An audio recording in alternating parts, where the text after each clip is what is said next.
Thanks everyone for joining Health Further. We have today Medell Briggs-Malonson to talk to us about health equity. Medell, thanks for doing this. Really appreciate it. Well, thank you so much for inviting me today. So as you know, we talked about before the show, I'm really trying to learn myself about health equity. What does it mean? How does it fit into our healthcare system? How can we bring better, more innovative solutions as a part of health equity? And we are doing guest shows like this with real experts in the field, which you certainly are. So can you give the audience just a little bit of your background, where you practice now and what you've been involved, especially as it relates to health equity? Absolutely. So my journey and my career in health equity runs over decades. And so currently, I am the Chief for Health Equity, Diversity, Inclusion for UCLA Health. In that position, I am responsible for all health system-wide initiatives to promote overall equity and justice for our workforce, our patients, and our community. In addition to that, I'm an associate professor of emergency medicine, so I still practice in the ER every Friday in order to see patients and then plus, of course, continue to serve. So those are my two primary roles at UCLA Health. However, I'm also one of the leads of health equity for the University of California Health System, do a lot of various different things in technology, and currently I serve as the co-chair for HITAC through ONC. Oh, wow. Okay. So you have around UCLA city-ish, statewide, and then federal. Exactly. All of it. Yeah. Yes. Yeah. I feel that if we're really going to make sure that we're promoting health equity and justice, we need to make sure that we're doing it at every single level. Yeah. Yeah, definitely. Okay. Let me, I want to get a little bit of your personal experience. Like, what brought you to medicine? And then particularly, how did you start getting really passionate about health equity as a part of your practice? That's a great question. So I'm incredibly just privileged and grateful to be born into the family that I was born into. So my parents are both educators. They grew up in the Jim Crow South. Okay. And so that was back in the time in which there was whites only and blacks only. Yeah. So they grew up in a very segregated area, but they have always been just incredibly brilliant people. And they always instilled in me of, number one, you are no better than anyone else, and no one else is better than you. Mm-hmm.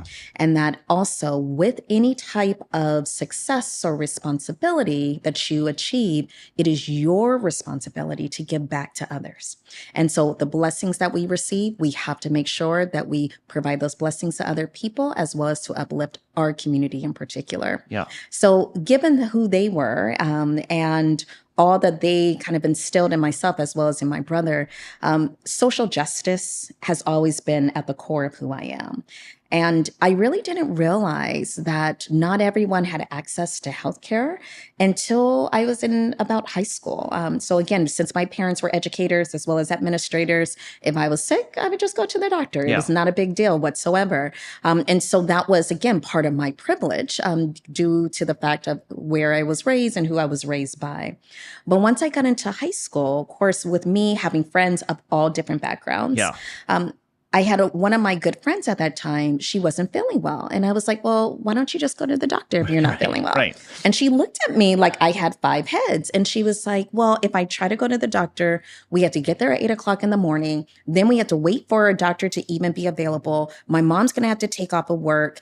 And it's just not that easy for us. Yeah, right. And that for me opened my eyes, because it never occurred to me that everyone just doesn't have direct access to go see a physician. And now this is, as we know, many decades ago. I won't date myself, but we still have the same issues. And even though we have things such as healthcare insurance now with a lot of the various different federal legislation that passed, that does not necessarily equate to true access to not only physicians, but other healthcare services.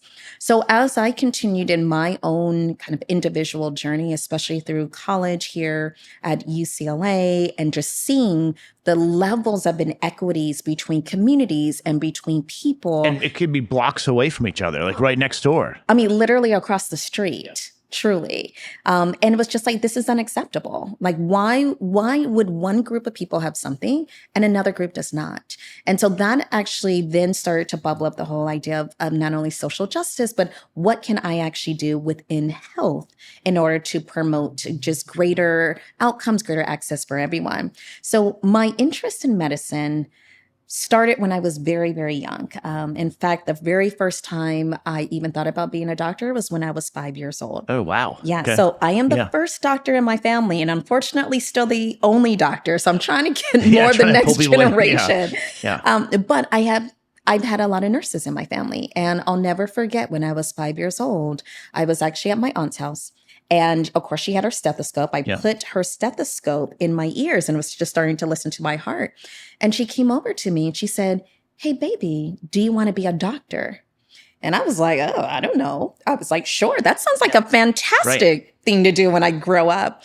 But what I so appreciate my aunt in doing is that she didn't say, "Do you want to be a nurse?" Yeah. She literally planted into me the seed of being a doctor because, one, she knew that we do not have enough Black doctors in this country. Yeah. And in fact, we still only make up 5% of all doctors. But then two, she also recognized we didn't have enough Black women doctors in this country either.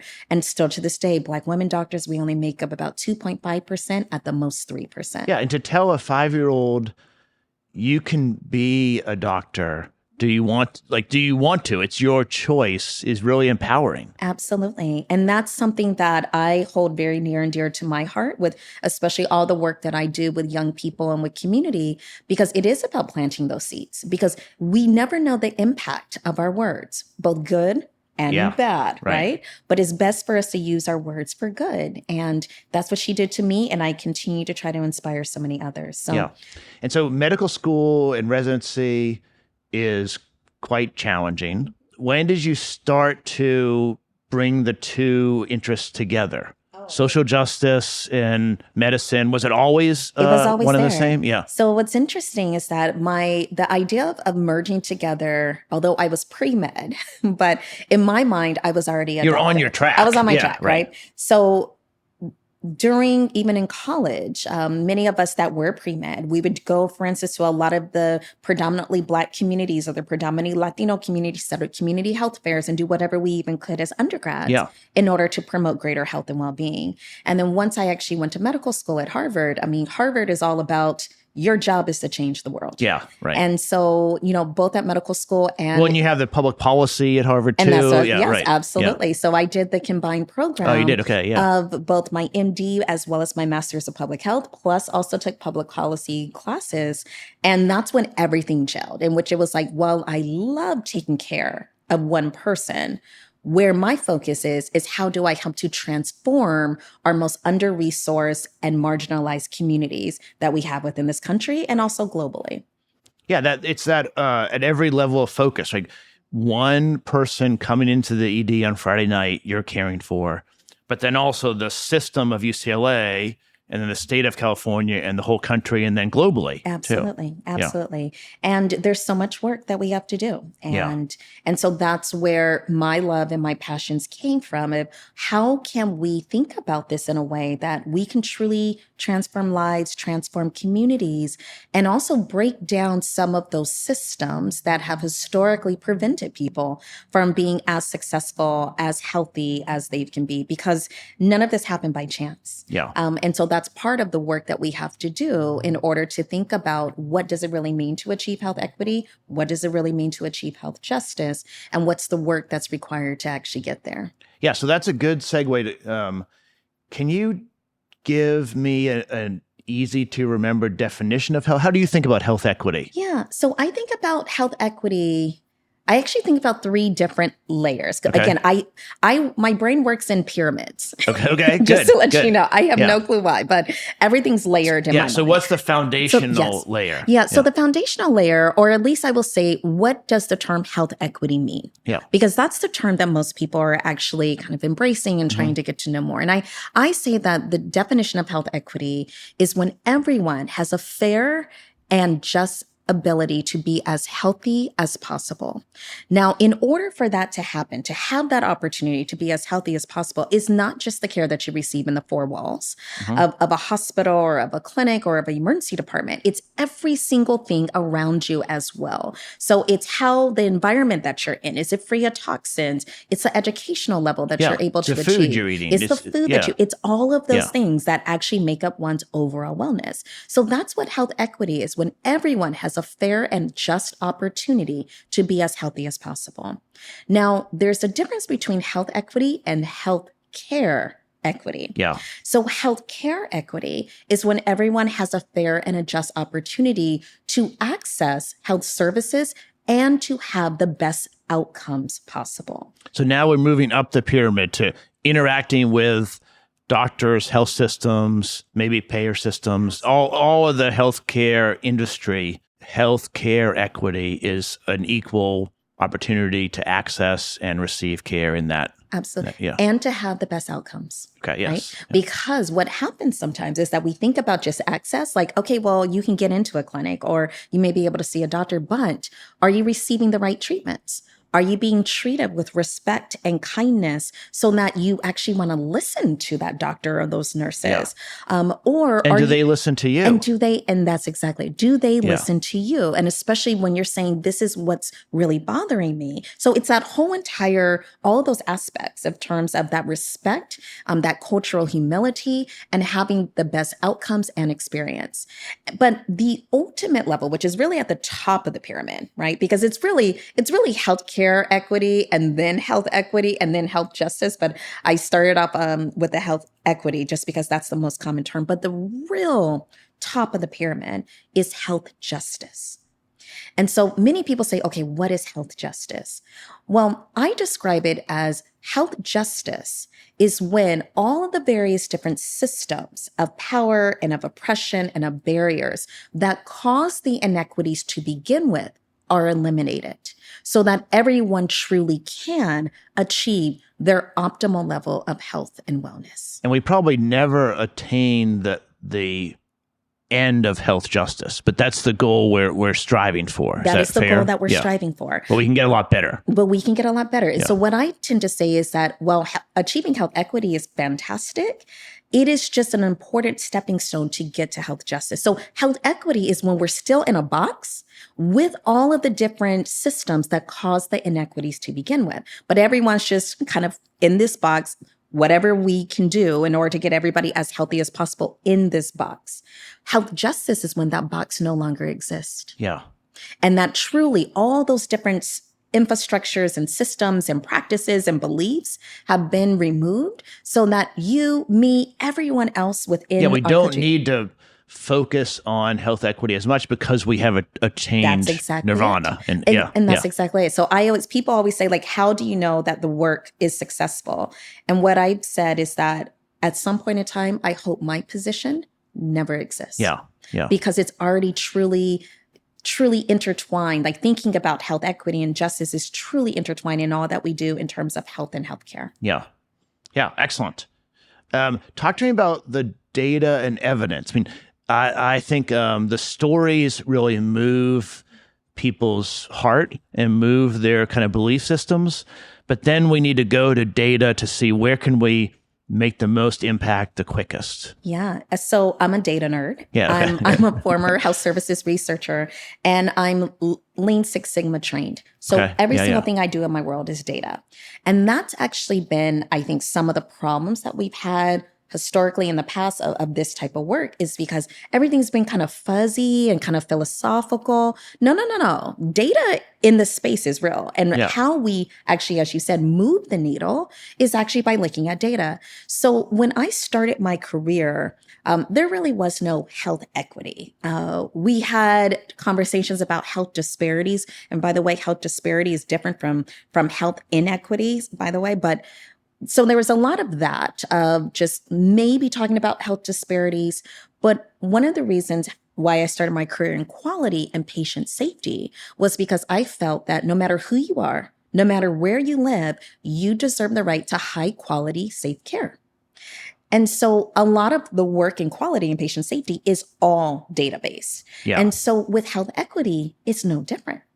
And so by using data, and this is something that we really kind of grab onto at UCLA Health, and even throughout the entire University of California health system, is that every single thing we do is rooted in data. Every single thing we do is actually informed by data in terms of where's our areas that need to be improved upon, what are the interventions we need to develop in order to address those inequities, and how do we know that we're actually hitting those metrics of success? So let's try to find an example. So can you take multiple emergency departments in UCLA and pull data out of them and then compare based on the population? 100%. Yeah. So that is exactly what we have. We have dashboards over every different facility, all the different patient populations within that facility, the various different medical conditions. Like, for instance, here's a perfect example of a current project that I'm very passionate about, because I've been working on readmissions for, again, a very long time, and thinking about what drives readmissions. Because as an emergency doctor, when I see people come into the emergency room, when they just, for instance, were discharged 7 days ago, 14 days ago, it's like, what happened? What happened when you went home? Yeah, and they don't want to come back. I mean, no one wants to come back 7 days later. Nobody wants to come back. Yeah. And so in a way, that's a failure on our system, meaning the overall healthcare system, when we have readmissions. And so I started a lot of my initial health services research really looking specifically at those who identify as Black, who also have heart failure, coming from lower income communities, and they're coming back into the ER after they've been discharged, of trying to understand from the patient's voice, like, what happened? Yeah. And so even right now, one of the things that we're doing is we are looking at readmissions, but we're looking at readmissions based off of the community that our discharged patients live in. So there's something called the Social Vulnerability Index score, which was originally developed by the CDC to map out the entire country in terms of emergency preparedness and the level of resiliency during a natural or a bioterrorism type emergency event, of trying to understand. This is pre-pandemic? Oh, this is pre-pandemic. Yeah, but how do you ask that? Because we really started to use it in healthcare once the pandemic hit us. Right. Where's that study? We got to see. Yeah, exactly. Right. And so what it actually does, it takes a look at communities and it says, well, gosh, like, is it public transportation based, or do people have private cars?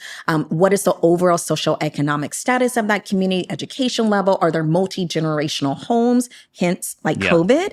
So it literally maps out a community and says which communities are highest at risk and which communities are not. Yeah.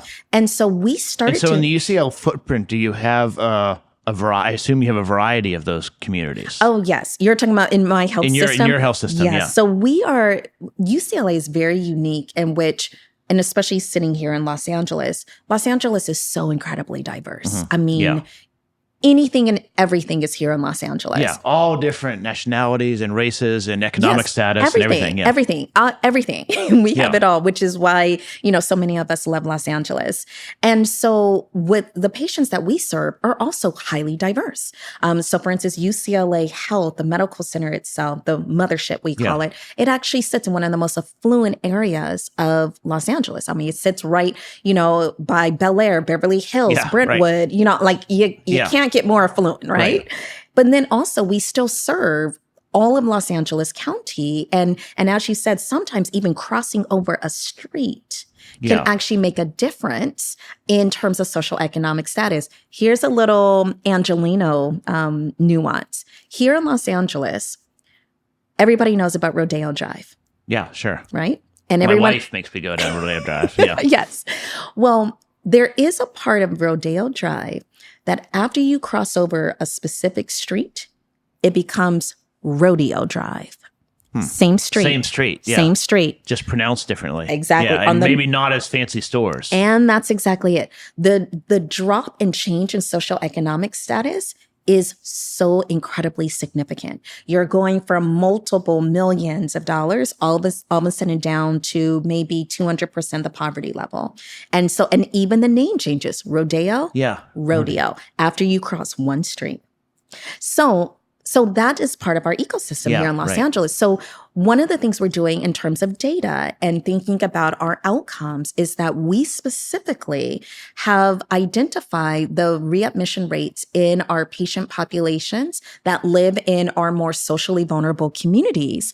And what we're doing is that we're looking at all the data, meaning what are they coming in for? When are they being discharged? What resources are we giving to them? As well as capturing their voice when they are readmitted and bringing that data together and developing various different targeted interventions for them so that they do not have unnecessary readmissions. So let me try to unpack that. So when you say listen to their voice, what are they needing help with? Where did they run into trouble? And then maybe that can feed back into how you discharge a patient. And that's you're already on track in what we're doing. So when I say the patient's voice, we have been conducting interviews when patients come directly into the emergency department that live in these most socially vulnerable communities and saying, what happened? Tell us.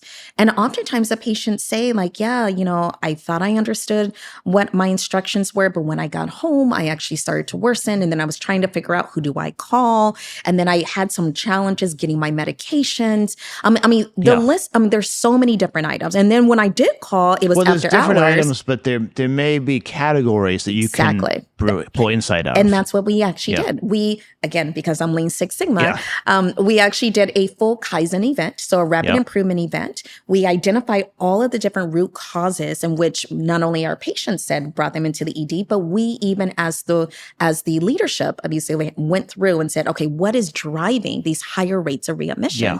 And now we've developed interventions in order to address each one of those drivers. And we've already started to see an improvement in our readmissions rate. And by the time we get to 6 months and 9 months, I'm confident that we're going to definitely decrease that inequity that we saw between more of our more affluent communities and those that live in less affluent communities. Yeah, and that one, it's better outcomes for the patient. Absolutely. Two, there's penalties in for readmission, so it's financial benefit. There's financial benefit, 100%. And three, it brings the equity more together. Yeah. And the other thing I would say too is that, and that's an important piece that she brought up. This work, all equity work, is actually beneficial for those that provide the care for the institutions as well. It's always beneficial. Yeah. And so even when thinking about just addressing those different pieces and saying, we're going to do focused interventions on this population. Well, guess what? While you're focusing on the most vulnerable population, those same tactics tend to help all the other populations. Yeah. So everyone actually improves together. So let's talk about what's the easiest to explain intervention that you realized from this work that now happens on discharge that was different maybe a year ago? Yeah. What I would say, gosh, let me think about it. Is it possible even to break it out like that? No, well, I'm happy that you said that. We are launching just big bundles, like where we know that there's certain aspects of their care that has not been as optimized. One of the things that we know for sure tends to help significantly is making sure that medications are available at discharge. Now, there's been a lot of work around this of making sure medications are in hand at discharge. But the reason why it is so incredibly important, and by the way, California is a very complex place with a lot of our managed Medicaid and some of the way that all of the various different health plans engage with the provider systems. Yeah, not everything that would work here would work in other parts of the country. Correct. And vice versa. And vice some things versa. are harder here. Exactly. Yeah. So one of the things about medications, which is a really important piece, is that at least here in the Los Angeles area, in our more socially vulnerable communities, it's actually hard to find a pharmacy. Yeah. There's pharmacy deserts, or it's difficult to get to a 100%. Pharmacy. Yeah. And so there's pharmacy deserts. And unfortunately, with the Rite Aid bankruptcy, a lot of those stores that are closing are in those communities. And that's exactly it. So therefore, you can give all the education and you can say, here's your prescriptions. Yeah. We're gonna send it electronically to the pharmacy near you. Right. But then it's like, okay, which pharmacy are you going to? And then if you have somebody that has heart failure, COPD, or may have transportation challenges, them getting their medications. Yeah, they may be relying on a daughter or a neighbor or someone else. And it's unreliable, or either they weren't able to get the medications in time. So even just making sure, listen, you have 2 weeks to a month supply of all your meds right now in hand when you're discharged. We're doing the medication planning right now. It makes a big difference. And you can show them the actual pills. That's exactly it. Because it's, I don't know, I'm visual. So I need to know okay, I take the blue one or the red one, as opposed to a name that I might forget. And that is it.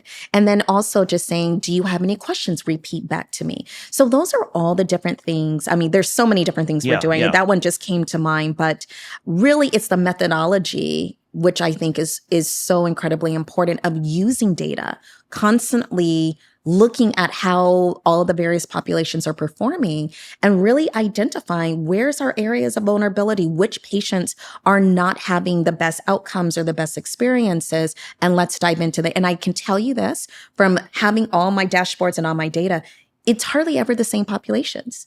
One condition may be one group of patients, another condition is another group of patients, which shows that you cannot generalize and make assumptions about any group. You actually have to go to the data. And what is the iterative cycle? So you collect data for how long?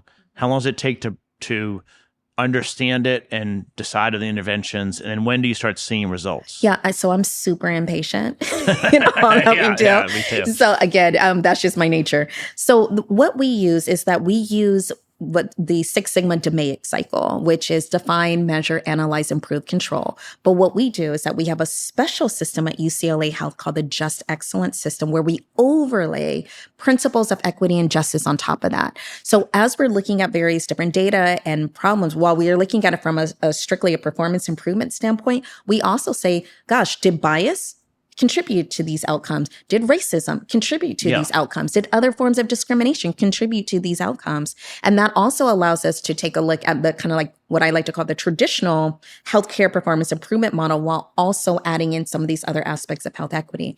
That is can be done. Is it fair? I may be bringing my own biases to this, but is it fair to say that workers in the emergency department or on discharge or anywhere in the process, they may have racist biases that they're unaware of?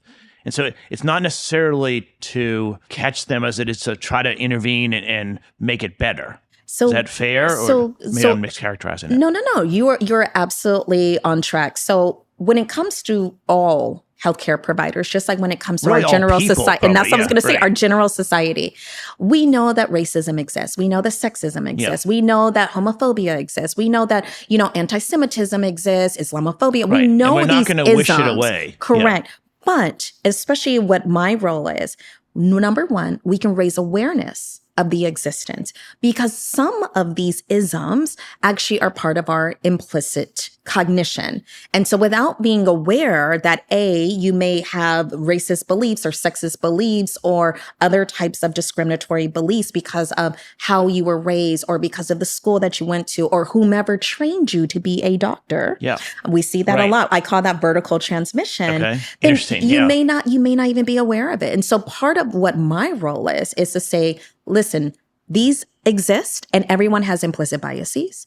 Our job is to identify those implicit biases and make sure that it does not impact our patients. And then the second main way of doing it is to ensure, and this comes back to quality and patient safety, that we are following evidence-based guidelines and we have standard protocols so that it decreases the variation of care between one person and another. Yeah, we follow this checklist or this procedure when any person comes in the ED. Right. Or in the hospital, because I'm all over the system. But yes, exactly. Yeah. So if you're coming in with chest pain, this is our standard checklist and our standard protocol. If you're coming in with, shortness of breath because you have asthma, this is how we're going to treat you. And we do not change based off of of course, we have to adapt sometimes based off of other conditions, but we have standard guidelines.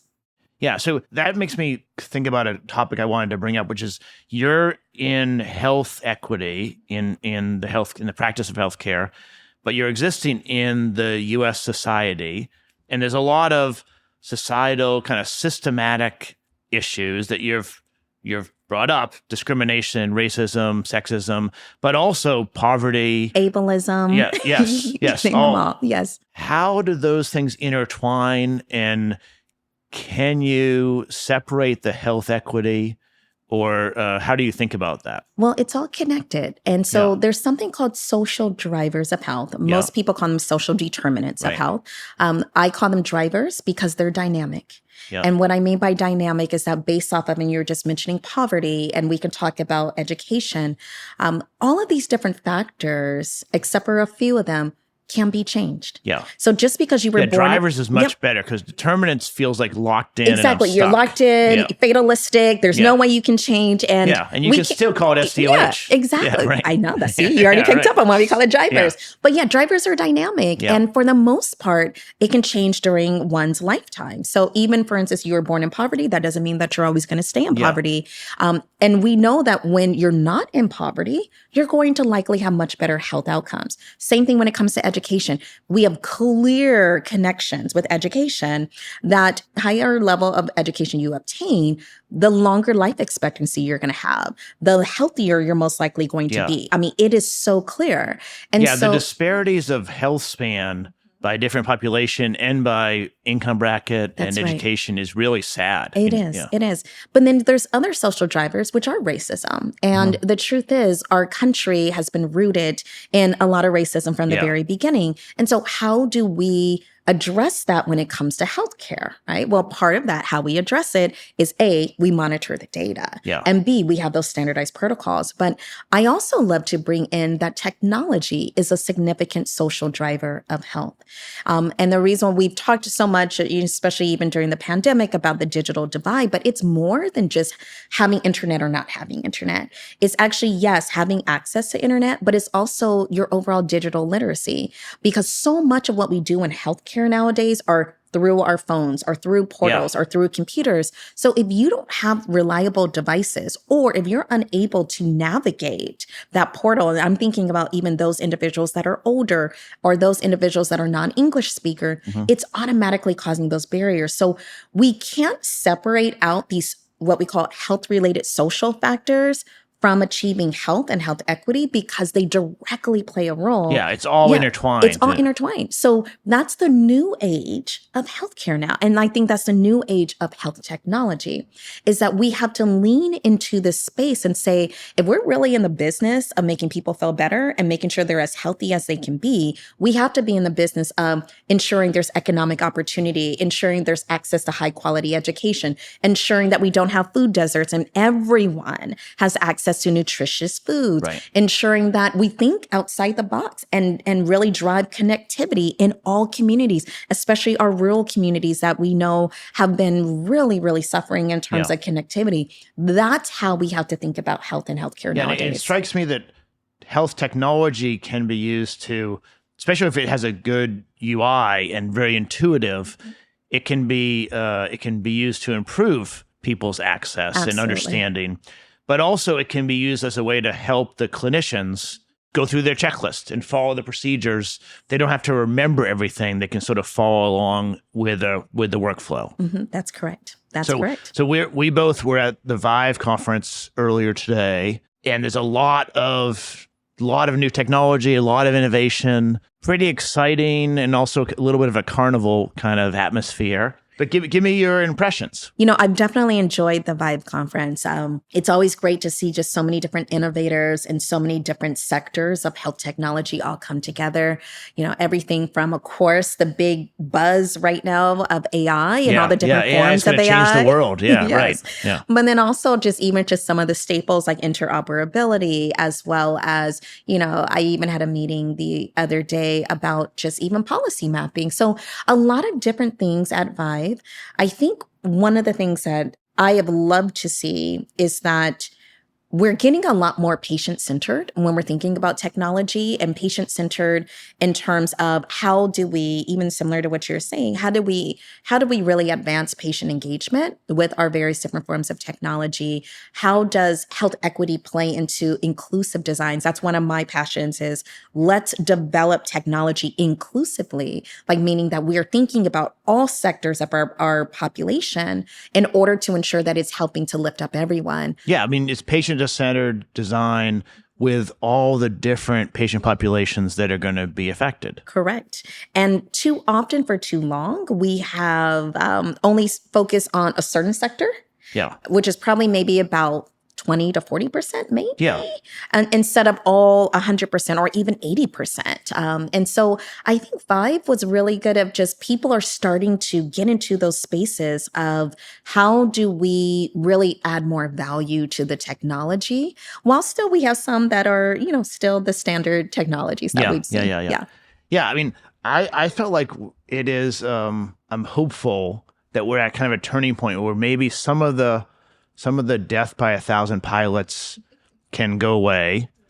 I know health systems have kind of vendor fatigue. I know all the growth companies have pilot fatigue, and it feels like we're getting some actual results back from the trials and tests and beginning to see some rollouts, not with generative AI particularly, because that's more new, but so some of the more workforce automation, empowerment, efficiency tools.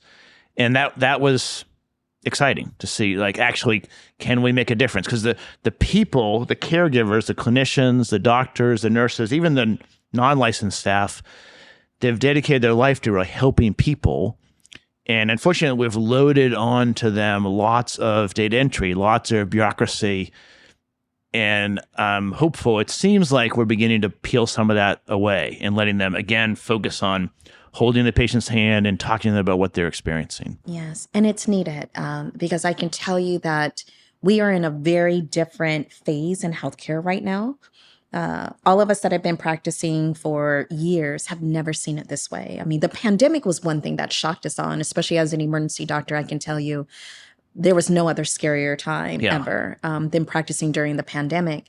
But now we're seeing this huge volume of patients throughout the country in our emergency departments, in our hospitals. Much higher acuity. And much higher acuity. Yeah, right. And so anything that helps to take away all of the administrative tasks and anything, even from an administrative standpoint, me as an executive, that I can do to make the lives of my overall clinicians better, that's what we need. Right. We don't need extras at this point. We need to actually scale it back. Yeah, we don't need another tool for the tool belt that's already loading you down. Yeah, in which we can barely stand up because of not only all the tools, but then all the challenges of even taking care of these high volume of sick patients. So I agree. I hope we are moving in that direction of thinking about the patient and also thinking about the clinician and knowing that we're not in a space right now to be super innovative. We are in a space of do something to help us so that we can provide better care to our patients. Right. And it has to be like today. Yes, absolutely. There's lots of cool stuff that will work, in 4 years. But but we need it today for sure. Let's shift to the policy side of things. You're involved across the country thinking about these issues. What is working on the policy front and what needs to be modified? Yeah, well, I think we're doing a lot of great things in terms of health IT policy and really thinking about the standards and thinking about our next steps. The Office of the National Coordinator published the HTI-1 rule officially in December, and that is something that HITAC, that we provided a large amount of recommendations. And I think the rule is a very, very important rule for increasing transparency in health technology. And especially when it comes to, machine learning and all of the other forms of artificial intelligence, in which we're now starting to interface with our certified electronic health record systems and other technology. So on a national level, and especially on a policy level, it's very clear our agencies know we have to really provide some guidance. But I also respect the fact that they're saying, while we want to provide guidance, increase transparency, increase safety, we also need the industry to help to also guide where we're going in the future too, because it's truly almost like the Wild Wild West right now. Right. And so it's a very fascinating dance of this public-private partnership in order to ensure that our future, and when I say our future, meaning like even a year from now, is much more fair, much more just, much more transparent, much safer, and most importantly, are not perpetuating all the health inequities that we have today and hopefully decreasing those inequities. Yeah, because technology and powerful systems can be used, for good or evil, even unintentionally. Evil. So and I honestly think it's unintentional. Yes. And so people might put in place a machine learning apparatus, maybe that doesn't have diverse training data in it. It's an easy one to say. And then it's not going to have the same outcomes in the field if it doesn't have the appropriate diversity of training data. And I actually say that's one of the most important pieces as we're selecting the data sets to train these models, is that it does not have any of those critical data errors. And those critical data errors that I always say is, number one, how was the data collected? Was the data very representative of all the populations that this tool is going to be used on? But the second thing is, was there bias interpretation of that data, right? Because sometimes the data can be collected, but then the models, the non-AI models, have said, oh, well, gosh, I'm interpreting the data this way. Yeah. And so therefore that data goes to train a certain model that is based, once again, on bias, and it's just going to replicate it over and over again. Yeah, it's just going to reinforce the problems. Yeah, exactly. Yeah. And then the just overall interpretation, like, well, since we see this, then we think this about a certain population. So really making sure that data has integrity, is incredibly representative, and that it's not rooted in biased assumptions is incredibly important, that source data, because if not, if we train our models on it, it's just going to make things worse. And so the good thing is that we're all having these conversations right now. Right. And I honestly I can tell you, as being in the space with especially the intersection between health equity and data and health technology, these conversations were not taking place 2 years ago or 3 years ago. So I'm very happy that people are all discussing the importance of data integrity, representative data, and how we're using the data. Most importantly, how do we test these models once they are in, go live, whether it's in a pilot population, and then definitely when it goes live to real world situations. Yeah. And so talk to me about how you think about community engagement and empowerment at all, but also around this, because a lot of the data for diverse communities is not out there. So we'll need to collect it. And that means engagement and showing them that contributing is actually empowering to get the models better, if we can make that case. How do you think about engagement and empowerment in the community? Yeah, well, I think about it all in partnering. Okay. And so I always call it community service and partnering. And as an academician, I can tell you, for too often, academic medical centers across the country went into lower income communities of color and just took, and did not give anything back to the community at all. We're going to write a paper, but we don't right. actually help. Yeah. Right, exactly. We're just going to bring people together. We're going to take all your ideas, take some other data, take blood samples, and we'll never give it back to you. And it's not going to improve your community.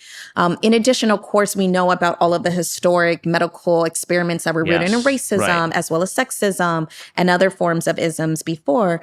So what we have to do now in this modern day is that we have to partner, and we have to actually find out who the leaders are in the community and say, this is what we're thinking about. We want your ideas.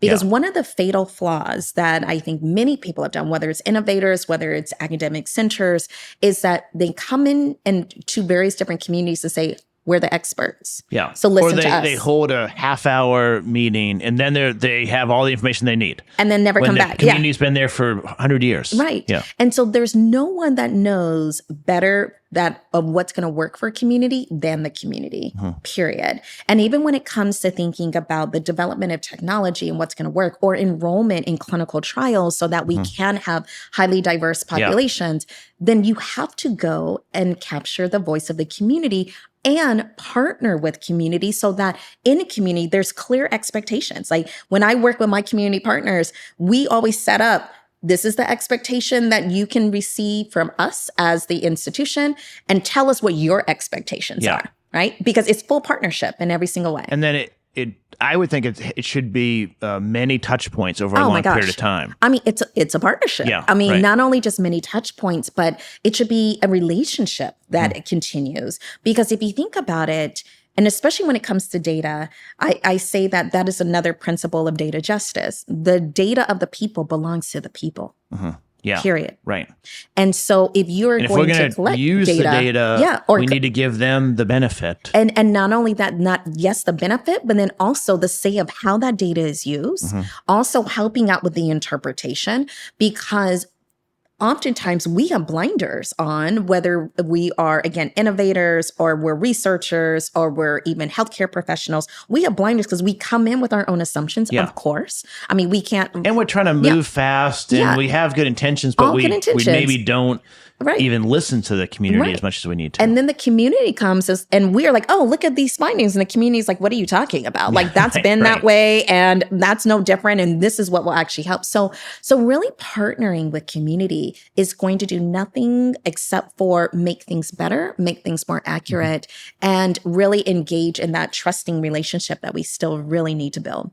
Can you give an example to help me understand and the audience understand what that looks like, what that feels like? So when you have in the last couple of years engaged with a community around Los Angeles, maybe what were some takeaways that were surprising? And then how does the partnership evolve? What is UCLA providing? What are they providing?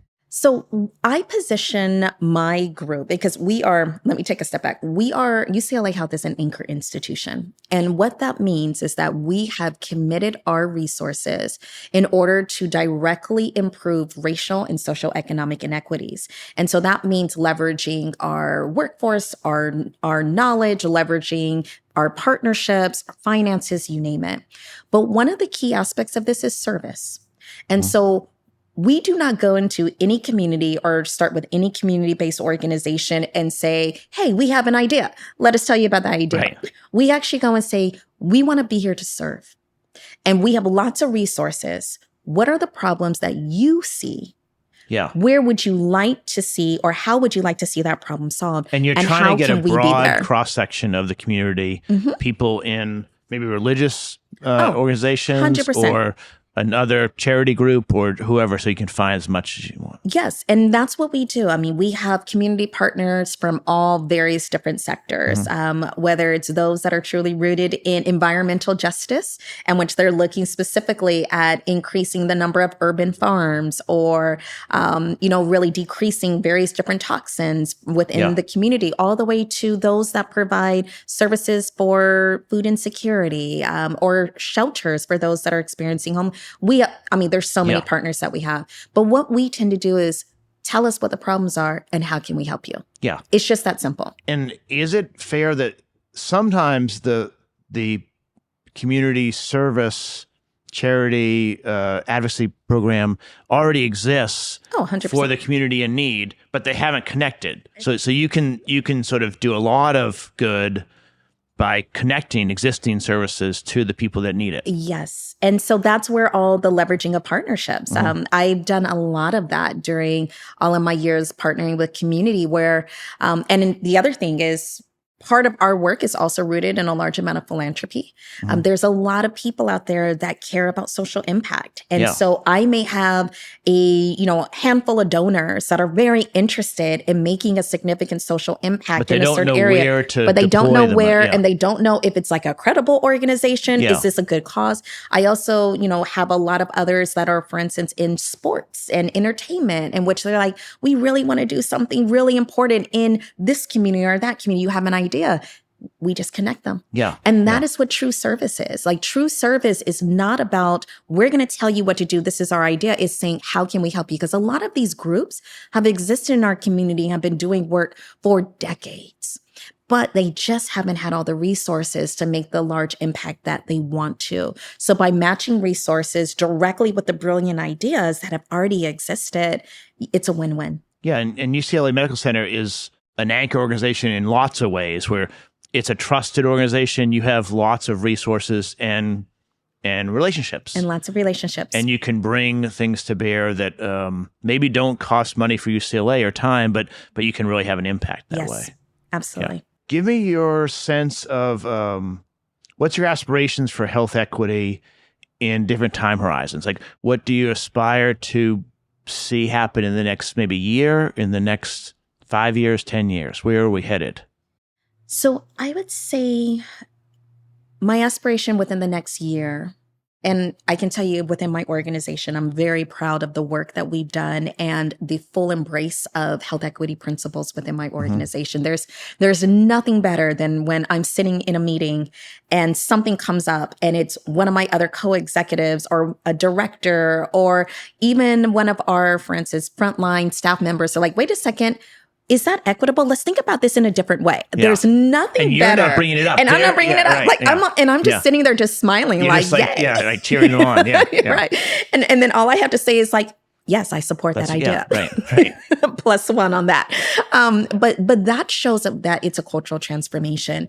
And so what I would say across the country, we still have a lot of work to do. And, there's also right now this misunderstanding, I feel, of, and, there's a lot of various different attacks on diversity, equity, inclusion, just in general. Yeah. And then some of that translates to, well, why do we need to care about health equity, treat everybody the same? And that's just not the right way of thinking. And the reason why is because we're not all starting from the same place. Right. And so when we're not all starting from the same place, that means we have to do what's needed to get everyone to where we all end up in the same place. And so that's where that importance is. So I would love to see that movement in our healthcare industry across the entire country where it comes to health equity. But I would say 10 years from now, in terms of health equity and healthcare, I will be over the moon and ecstatic if we say health equity in the same domain that we say quality and patient safety, where it is so built within everyone what we do. Agrees that we need to work on that. Exactly. Yeah. And that's where we absolutely have to go. But in order to get there, we have to have increased awareness. We have to have intentionality of making sure we're creating the systems to support this. It's the same revolution that we went through when quality and patient safety came about. Not everybody cared about it. People, doctors did not believe in washing their hands. Yeah. Nowadays, if a doctor didn't wash their hands, it's like, oh my goodness, you should no longer be a doctor. Right, so right. This is the revolution we're going through right now too, when it comes to health equity, of really transforming minds and practices and structures in order to support it. Yeah. And one of the reasons I wanted to dig into it on the podcast is I think that health equity can almost lead the DEI conversation, right? Because I'm going to butcher it probably, but the core, the foundational level was giving every person an equal chance to have better health outcomes or similar to that. You didn't butcher that at all, by the way. Everyone has a mom and a dad and community members, family members that they want to see get taken care of, have the best health care. I don't care what race or background you are. You want that for yourself and for your loved ones. And so that feels like a common thing that we can use as a bridge. Every person in this country should have the best health equity, the best opportunity for health. Sure, they all won't live to the same age, but that doesn't mean that we shouldn't give them the opportunity to have the best health. And that's the key thing, what you said. While there's going to be variation, everyone should still have the same opportunity to be as old and grow as old as possible. Yeah, and there's variations that we can't change. So I mean, I'm a white guy with a lot of education and a lot of privilege, and I have genes for cardiac problems. Both my grandparents died of heart attacks. I have heart disease. That's a genetic, there's an aspect to that's just genetic. There also is environmental things in your upbringing, in the diet. And so with my heart condition, I need to be really careful of what I can control, but there's some things that I can't control. And I think that's true about every person. I use myself just because it's easiest to out myself, but every person, no matter what their race and economic status and situation, they have some things that are genetic. There's some things that were environmental and family of origin that are in the history, and it's hard to change. We could change how we interpret it, but your upbringing is your upbringing. But then there's the environment you have now and how we interface with our doctors and how we try to find nutritious food and get some exercise. And everyone can make improvements there. And even using your story, with all that you just said, part of really embracing equity is that I would say, you know what? You have these familiar risk factors. So because of that, we're going to do something different for you. We're going to set you on a different program that's going to benefit you because of these different risk factors or because of this environmental factor that's contributing. And that is what equity is. We're taking account of all of the factors. Every single thing. And then we're making something that will help you to thrive and be as healthy as you potentially can. And that is 100% what equity is about. It's not about giving everybody the same thing because not everyone needs the same thing, but it's about giving each individual person what they need in order to be as healthy as possible. And I think no matter what political party you are going to vote for, which is the main source of all the fighting, you still have loved ones that you want to have healthy, long, fulfilling lives. And so it feels like there's something of a common ground there that we can all agree with. I agree. And then also when they go and see the doctor, you want your loved one to be taken care of and respected. And that is all that it is. Yeah. You know, and I even say to every single one of my patients, number one, I like to lean into the good bias, right? And which we call affinity bias, in which every one of my patients, I try to find something that we have in common. Yeah. Because then once we have identified what we have in common, it's like, oh, you live in Boston. I went to school in Boston. Where do you live? You know, then all of a sudden, guess what? We're bonded. Yeah.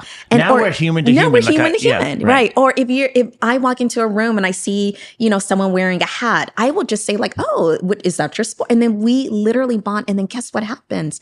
No matter what, I try to take care of everyone like my family, but even more, I use this as a way to really lean into each one of my patients. But then my patient, no matter what, will lean more into me because, as you said, it's that human to human bonding. They're seen. Yes, they're seen, they're heard, and they feel like that no matter what, I'm going to give them good care because we have commonalities. Yeah. Yeah. There's a lot of hope in that. I think there's not every physician takes the time to do that. And they're, as we talked about earlier, they're busy. They're covering a lot of patients. They're in hard environments, but sort of bringing more opportunity for them to think about that. It doesn't take that much longer.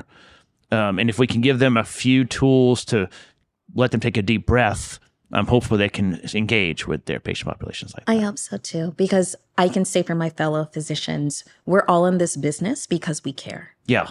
But there's always distractions or other stresses that can take us away from that. So yes, whatever we can do to support the healthcare environment so that we can get back to that level of caring that all of us want to be in, that's where we need to really strive for.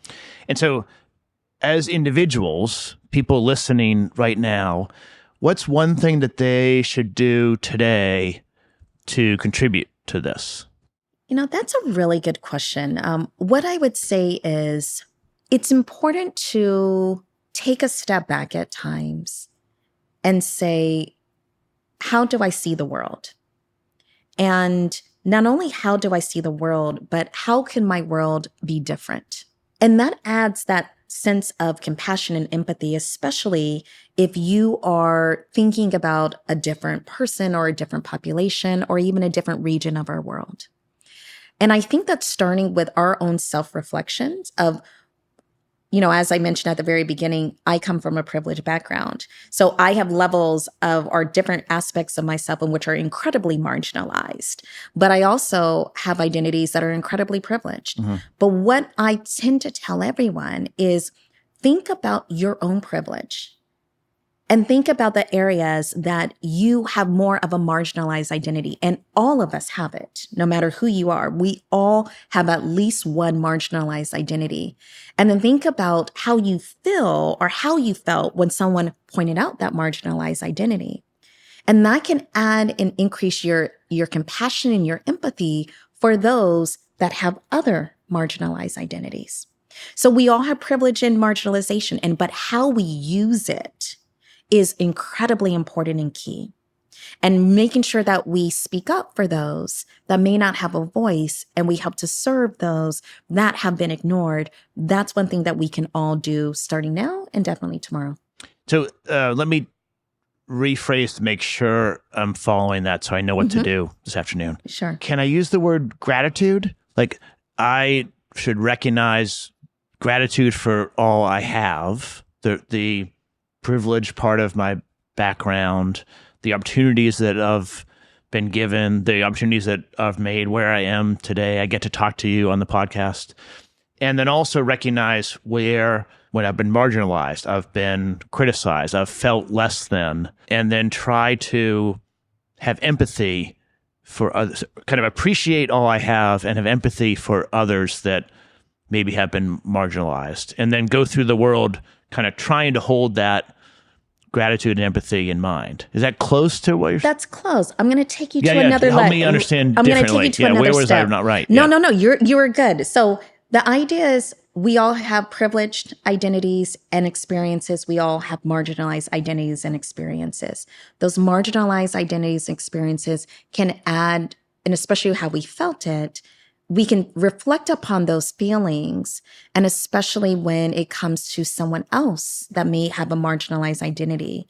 But what I really challenge everyone to do is to use your power and your privilege to help others that may be of a more vulnerable or marginalized identity or experience at that time. So it's kind of like how I started. I was always brought up with a large amount of blessings, which with a large amount of privilege, that means you have a responsibility to help others and also bring others up with you. And so that's what I would say probably is the closing sentence there. Yeah, with power, I have with gratitude